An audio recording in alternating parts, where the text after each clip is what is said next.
नमस्कार दोस्तों, मैं हूं नवीन पाटीदार और आप देख रहे हैं voice of MP. Voice of MP तीसरी लहर को लेकर अलर्ट पर है। लगातार सामाजिक और जो संस्था है, प्रशासन है, उन तक जो है खबर पहुंचा रहा है किस तरीके की तैयारी अब से शुरू कर देनी चाहिए। अगर वही बात की जाए तो पिछले लगातार तीसरी लहर को लेकर जो आंकड़े हमारे सामने आए, वो आंकड़े अगर हमने आपको बताऊँ तो 14 दिनों में 14 समथिंग जो सैंपल लिए गए हैं, साथ ही अगर एग्जिट पॉजिटिव आए हैं उसमें 9 बच्चे और 20 महिलाएं हैं और 32 पुरुष हैं। ऐसे में दूसरी तरफ अगर बात की जाए तो दुबई से जो परिवार आया था वो उसमें ओमिक्रॉन की पुष्टि हुई थी, उसके बाद वो ठीक होकर जो है वापस दुबई लौट चुका है। मैं अगर बात की जाए तो किस तरह के हालात हैं नीमच में कोरोना को लेकर, इस पर बात करने के लिए हमारे साथ मौजूद है समाज सेवी और पूर्व नगर पालिका अध्यक्ष राकेश जैन जी। उनसे बात करेंगे किस तरह की स्थिति नीमच में है। राकेश भैया, वॉइस में आपका स्वागत है। किस तरह की स्थिति है नीमच में कोरोना को लेकर? नमस्कार नवीन जी। हमारा नीमच ज़िला अभी कोरोना के तीसरी लहर के अंदर बचा हुआ है। अभी कोरोना के ज़्यादा पेशेंट नहीं है और जो भी हैं वो होम क्वारंटीन है और सभी को कोरोना लगभग माइल्ड है, ठीक हो रहे हैं और ऐसी चिंताजनक स्थिति अभी नहीं है। राकेश भैया, अगर बात की जाए तो राजस्थान में लगातार हम देख रहे हैं, पड़ोसी राज्य चित्तौड़ की बात की जाए तो यहाँ पर 200-250 केस रोज आ रहे हैं। निम्बाड़ा की बात करें तो यहाँ पर 60 से ऊपर केस डेली मिल रहे हैं और हमारे नीमच के आना जाना वहाँ लगा रहता है। तो क्या मानते हैं कि बॉर्डर पर जो है सैंपलिंग होनी चाहिए, आने जाने वाले को रोका टोका जाना चाहिए? माननीय मुख्यमंत्री शिवराज सिंह जी चौहान साहब ने कल वीडियो कॉन्फ्रेंसिंग के माध्यम से सभी जनप्रतिनिधि थे, अधिकारीगण था, सबको संबोधित किया और उन्होंने ये निर्देश दिए कि जो प्राइवेट बस स्टैंड है, रेलवे स्टेशन है, बॉर्डर है, इन सब पर टेस्टिंग की सुविधा उपलब्ध कराई जाए ताकि वहाँ से बाहर से आने वाले लोगों की टेस्ट हो जाए ताकि वो आकर संक्रमण न फैलाएं। राकेश भाई, अगर भीड़भाड़ इलाके की बात किया है या 50% क्षमता से अधिक की बात की जाए तो किस तरह की तैयारियां प्रशासन ने कर रखी है और किस तरह की तैयारियां आपने कर रखी है? प्रशासन के साथ मैं लगातार संपर्क में हूँ। माननीय ओम प्रकाश सगलेचा जी, विधायक दिलीप सिंह जी, हम सब लोग कल मौजूद थे और मैं मानता हूँ कि प्रशासन पूरी तरह से मुस्तैद है और सारे जिला चिकित्सालय के अंदर सारी तैयारियां पूर्ण हो चुकी है। हमारे जो ऑक्सीजन प्लांट है उनका भी चेक हो चुका है, वो भी रेडी है और डॉक्टरों की टीम भी है, उनकी कुछ भर्ती होना है, वो भी चल रहा है काम। इस तरह से कोविड की पूर्व संभावना को देखते हुए सारी तैयारियां पूर्ण कर ली गई है।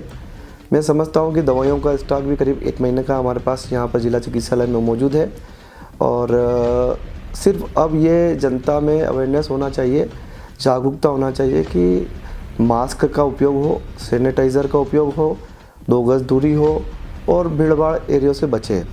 और जो शासन ने निर्देश दिए है कि शादी ब्याह में 250 लोग रहें तो उसमें गली रास्ता न निकालें। शासन ये जो 250 लोगों की जो बात रखी है कि भाई 250 लोग होना चाहिए, इससे ज़्यादा ना हो, ये हमारे लिए ही है। ये गाइडलाइन हमारे लिए बनाई है कि ताकि संक्रमण से बच सकें और इसको हम सबको मानना चाहिए और फॉलो करना चाहिए। राकेश भाई, अगर बात की जाए तो बेहद करीबी से आपने तो जिला अस्पताल में दूसरी लहर में सेवाएं दी। हमने खुद ने देखा कि आप खुद ऑक्सीजन सिलेंडर तोप के ले जा रहे थे, मरीजों तक पहुंचा रहे थे। जिला अस्पताल में आज भी डॉक्टरों की कमी है, नर्सों की कमी है, तो क्या तीसरी लहर से पहले इस कमी को पूरा कर लेना था? क्योंकि दूसरी लहर में हमने इसको बेहद करीबी से देखा। तो क्या मानते हैं आपकी इसे लेकर कोई CM साहब से बात हुई है, प्रशासन से बात हुई है?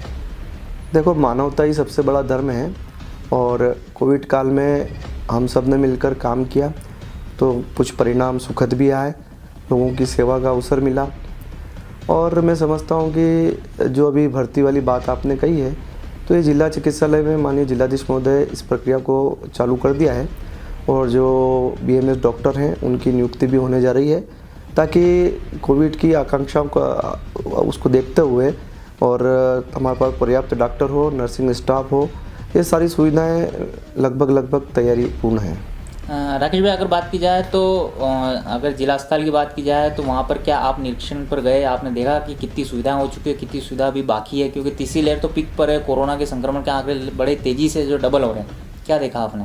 मैं लगभग नियमित रूप से जिला चिकित्सालय जाता हूँ और कोविड के लिए वार्ड आरक्षित कर लिए गए हैं। नीमच के 5 नर्सिंग होम को आयुष्मान से जोड़कर कोविड के लिए उनको चिन्हित किया गया है।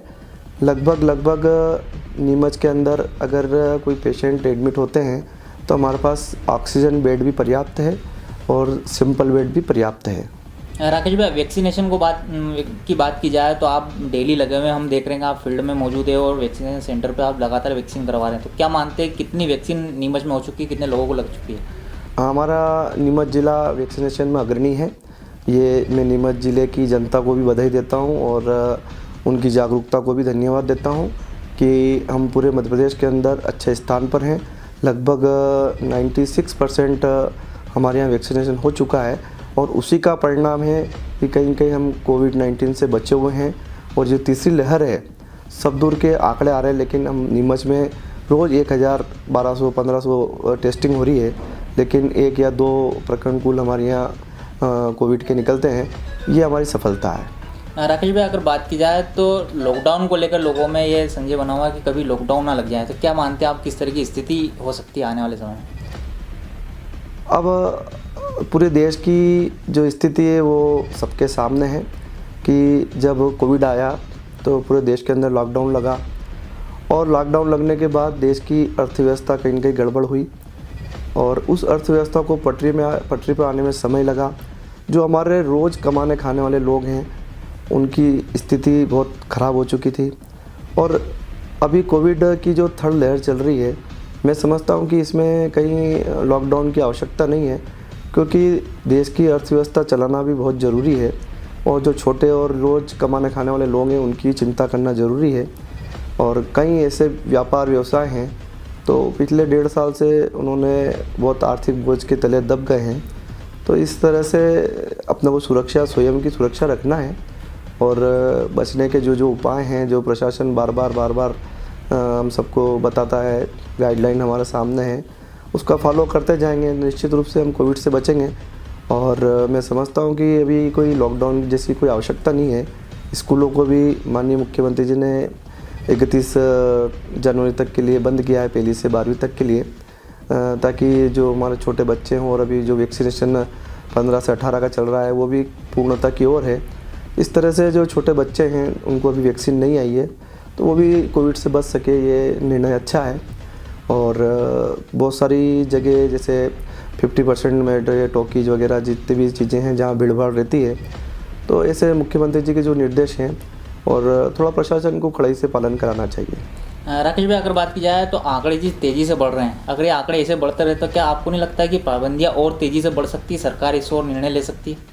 हाँ, अगर ये संख्या बेकाबू होती है और जैसा मान रहे हैं कि एक व्यक्ति 5-6 व्यक्ति को संक्रमित कर देता है ओमिक्रॉन में और डेल्टा भी 5-6 व्यक्ति को संक्रमित कर देता है, और जिस तरह से महाराष्ट्र और दिल्ली की हालात है, अगर ऐसी कोई स्थिति पैदा होती है तो निश्चित रूप से पाबंदियाँ बढ़ेगी और बढ़ाना भी चाहिए।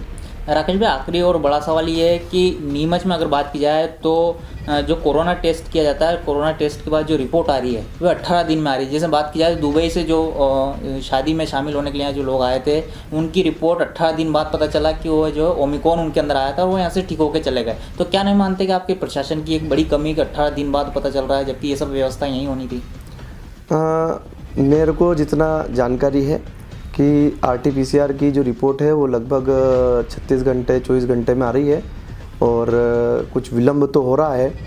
इसके लिए एंटीजन टेस्ट भी शुरू हुआ है और एक मध्य प्रदेश सरकार की एक एप्लीकेशन है और वेबसाइट है।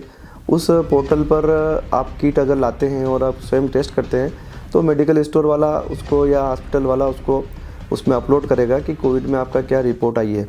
अगर आपका एंटीजन टेस्ट में नेगेटिव आया है तो कोई बात नहीं, अगर पॉजिटिव आया है तो वो सामर्थ्य करके एक वेबसाइट है उसमें अपलोड होगा और उसके बाद जो भी गाइडलाइन है कोविड की, इस तरह से उसका ट्रीट होगा और फिर RT-PCR से उसको कंफर्मेशन किया जाएगा।